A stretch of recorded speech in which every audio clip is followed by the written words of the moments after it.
We've had a chance to talk to a lot of elders, spiritual leaders, traditional knowledge holders, traditional food producers, all throughout North America, but also around the world.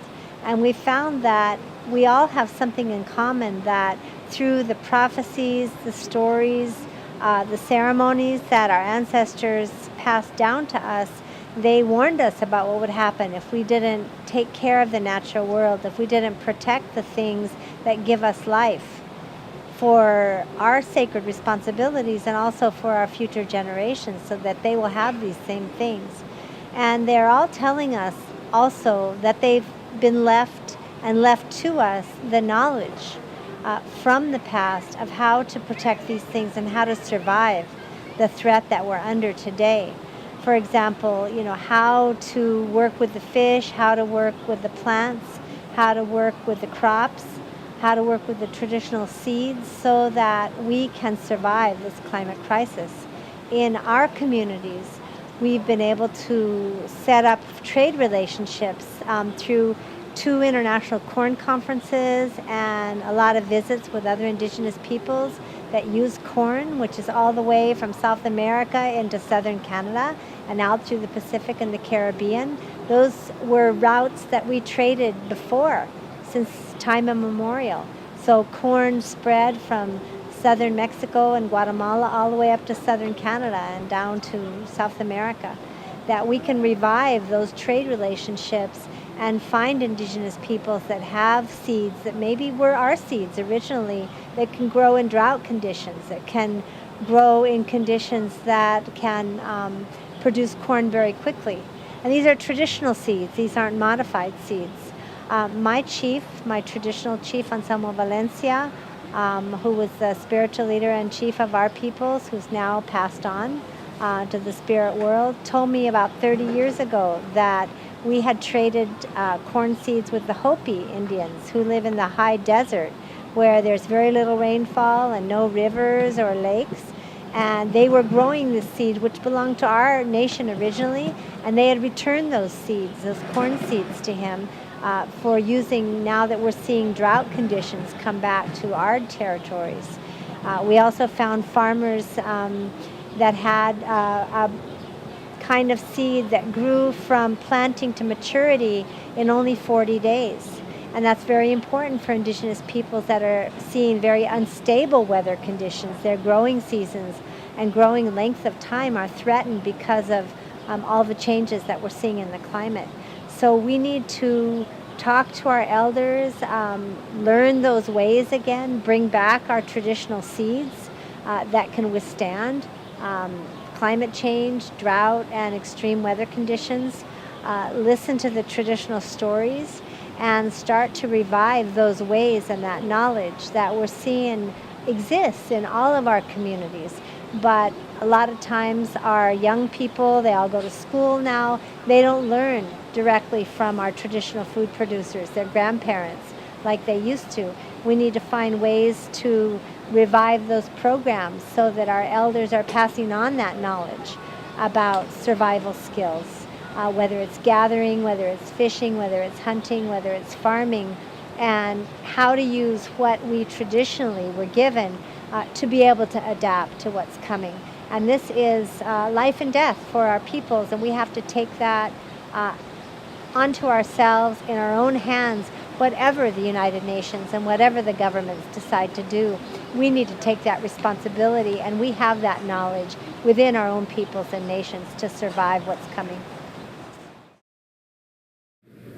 I want to thank you for this invite to speak on personal responsibilities, duties, and obligations as a Dene person in affecting the responsibilities we have towards addressing, acknowledging climate change. I feel that as individual citizens, we have certain rights and responsibilities that we undertake to live in accordance with the teachings of Mother Earth. Mother Earth is suffering at this time due to pollution, to changes in the weather patterns. I feel that she is asking for prayers. She is asking for vigilance and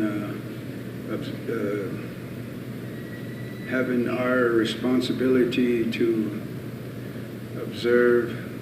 We cannot continue to engage in this pollution of the air and water, just Mother Earth, which results in the weather, the temperatures, the waters, the hurricanes, the tornadoes reacting in those forms. It's Mother Earth telling us we got to change our lifestyle, and that comes with us as individuals. And I feel that the Native Americans, Dene people, have a message to the world. If the world would only listen, and the Indigenous people have a message to the world. And those of you who are listening to this, think of the responsibilities we have to keep Mother Earth clean, keep the water and the air clean, and not engage in any type of pollution and destruction.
The most specific examples that, as someone that goes out and does traditional food gathering, roots and berries, and salmon fishing, we've seen some real dramatic impacts into the salmon runs, dying off of fish because of high water temperatures, really impacting the fishery and how we take care of that first food that's a gift to us, as well as our roots and our berries.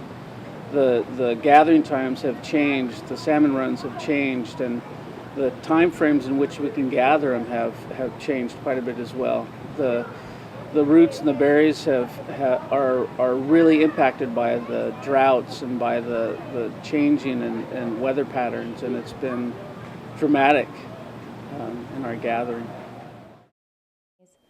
The specific changes we're seeing associated as a result of impacts from climate change include, I think, priority would be the impacts to water, water resources, water quality. Again, water is the basis for, it's an integral component of the survival of all species, so I really think that water quality is probably one of the most important impacts occurring. The tribe has profound water resources located within the region. And we have spring-fed systems that are currently being utilized heavily to feed bigger city areas, metropolises. And so the pressure on these spring-fed systems, such that are associated with the Medicine Lake Highlands, which is a sacred site and located in Mount Shasta, Northern California, again, are not being documented. And so again, as climate change continues to occur, water is, I believe, one of the most important, if not the basis for human life and wildlife and watershed. And I see a lot of potential for a need to really look at water management strategies in the future. The most significant changes I've noticed or hear people talking about is related to water quality and water quantity. And And so here on Navajo Nation, there's a lot of resource extraction. And so I've heard of sinkholes and things like that happening. But specifically with climate change, there's a difference in the amount of rainfall and the amount of snow. And this year we had a lot of rain, but we're in the middle of a drought. And so that's something that is the most concern for people, is the water and access to clean drinking water. Some of the changes and impacts that we're seeing in terms of climate change in the Pacific Northwest include severe drought conditions, impact to salmon populations throughout the Columbia River Basin in the Pacific Northwest. We're seeing increase in fire, severe fire, catastrophic fire impacts in the Northwest. We're seeing impacts and changes in terms of plants and animal diversity and their migrations. We're seeing earlier plant growth in terms of their spring growth period. So we're seeing a huge impact, particularly in the Northwest. We're seeing increased ocean acidification, which is affecting all ocean life, particularly salmon populations. We're seeing storm surge and erosion of ocean and coastal areas. So we're seeing a lot of impacts, and Indigenous people are directly affected by them.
I think that the United Nations could support the federally recognized tribes of the United States by helping them and empowering them with their inherent rights. The indigenous communities in the United States are familiar with their landscapes. That we have traditional ecological knowledge that is beyond Western science.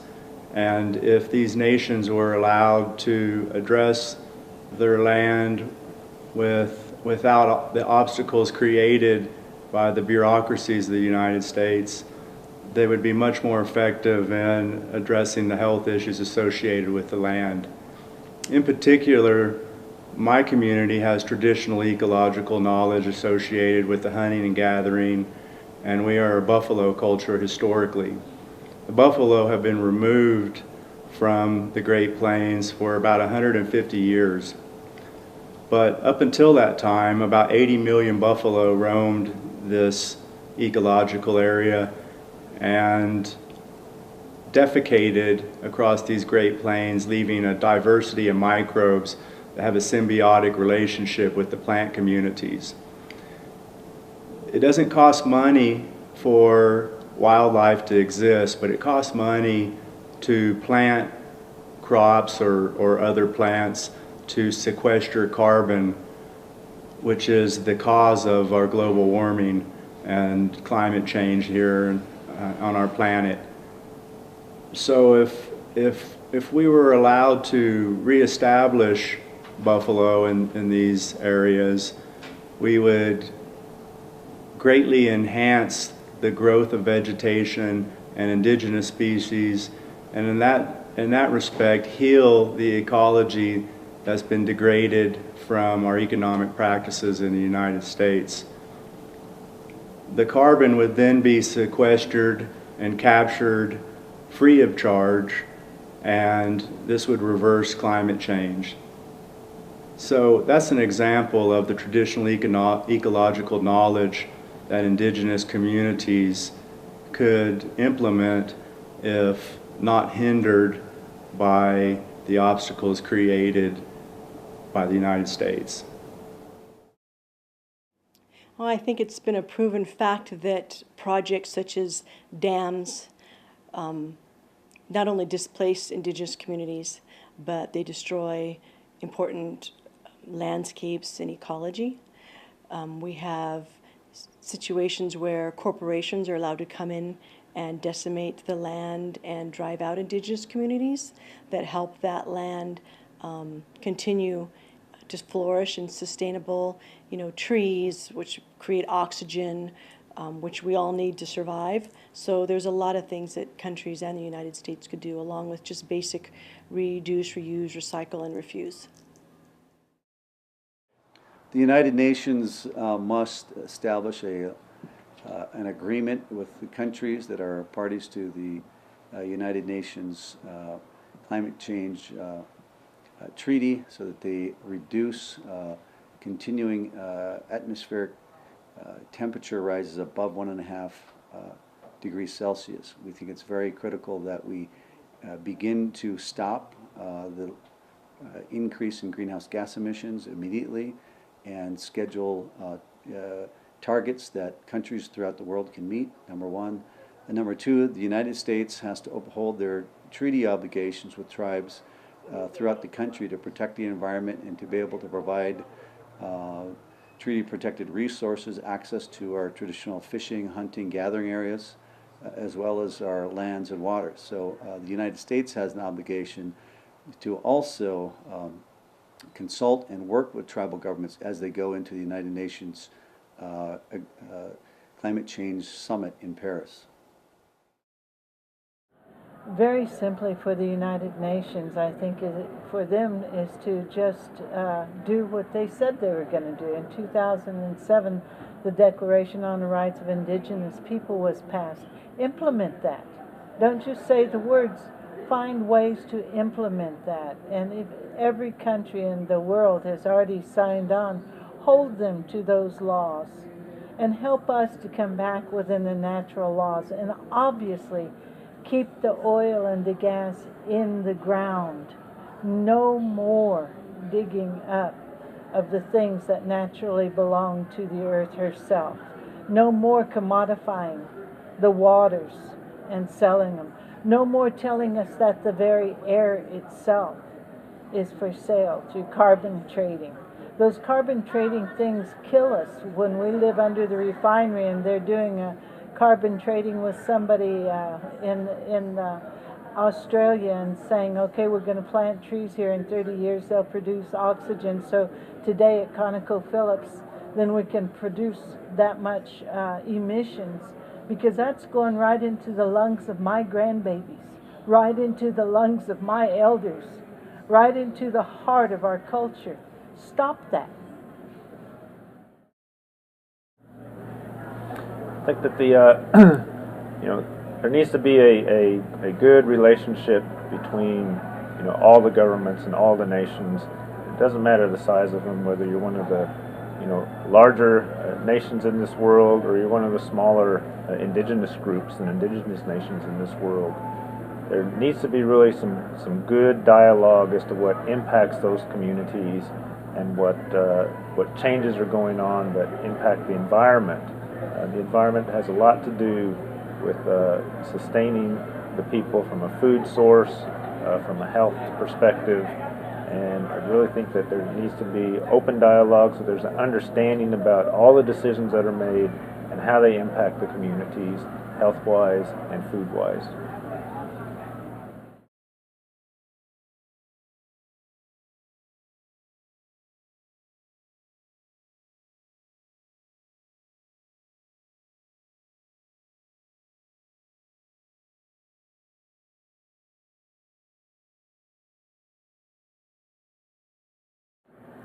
Well, I think we need to observe.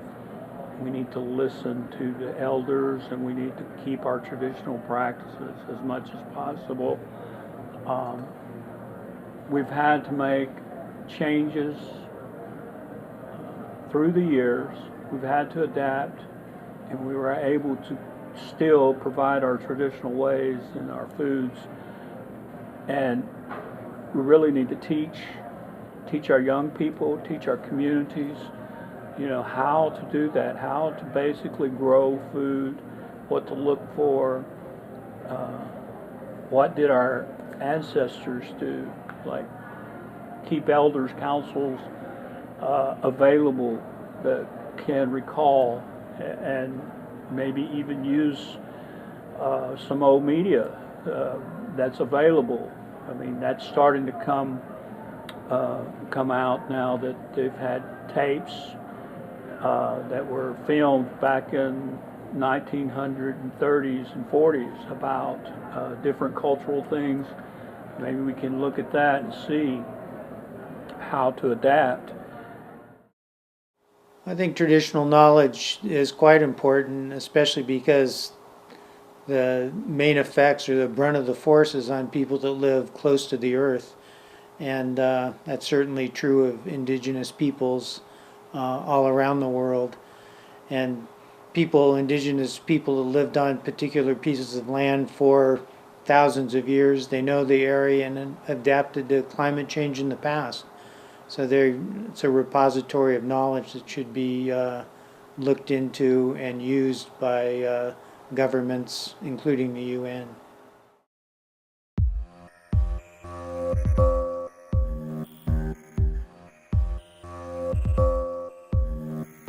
Lack of rain. Increase in fire. Water quality. More forest fires. Sea level rise in the tidal marsh projects we do. Climate change has impacted our animals. We're not getting any of our groundwater sources replenished. Impacts and changes in terms of plants and animal diversity and their migrations. Traditionally, we've had a lot of snow around here. In my years that I've lived here, I remember when winter was winter. It wasn't uncommon for snow to get 5-6 foot high. I think last year we might have got a couple of snowstorms, but didn't stick on the ground.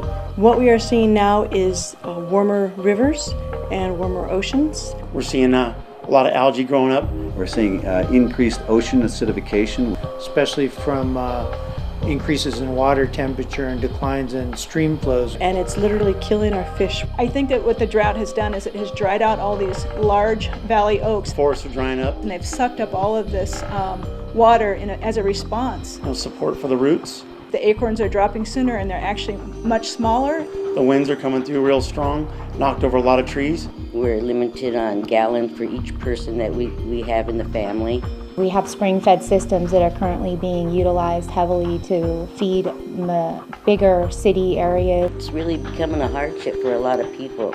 And so the pressure on these spring-fed systems, such that are associated with the Medicine Lake Highlands, which is a sacred site located in Mount Shasta, Northern California, again, are not being documented. Still, like, the pools are open and the golf courses are very green, and all corporations are doing quite well. It's our responsibility as elders to carry down that message to our youngsters, or ones growing up to be our future generation. And it's sad to say that, this is what I have to teach them. What used to be, but it no longer is.